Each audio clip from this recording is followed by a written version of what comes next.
I've been seeing a lot of hand-wringing and pearl-clutching on social media about so-called work avoidance behaviors.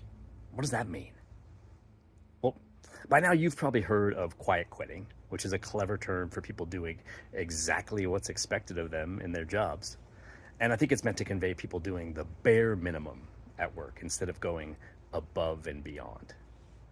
And recently I heard a new one, quiet vacationing, which is another clever term, this one to describe when people take time off from their jobs without explicitly asking someone's permission. And I think it's meant to convey that people are secretly breaking the rules to get much needed time away from their jobs. And the questions people ask me seem to be some version of, "What's wrong with kids these days?" Or, "How do we put a stop to these outrageous behaviors?"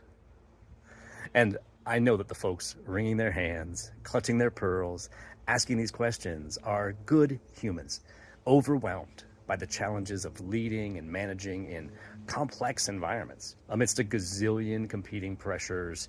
And so my heart goes out to everyone. But I think we're also missing the real human-centric leadership opportunity here. When we seek to correct or punish bad behaviors, we aren't appreciating the fact that these behaviors come from pain and dehumanization. In nonviolent communication, Marshall Rosenberg encourages us to go beyond judgment to try to understand unmet needs. And I believe these so-called work avoidance behaviors are expressions of unmet needs. As leaders, our job is to help our fellow humans become the best versions of themselves through their work. And in order to do that, we need to understand our fellow humans' unmet needs. And that's the principle behind the empathize discipline in the 6-part leadership framework in my book, Stop Engaging Employees. When we don't feel valued, respected, or taken care of at work, we protect ourselves.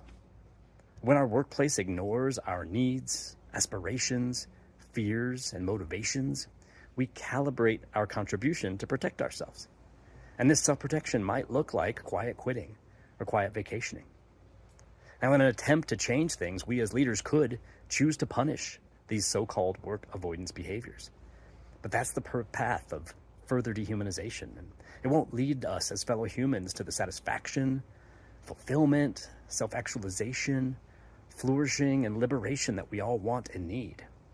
So instead of correcting or punishing bad behaviors, we as leaders need to try to understand our fellow humans' unmet needs and try to figure out how we can help get those needs met.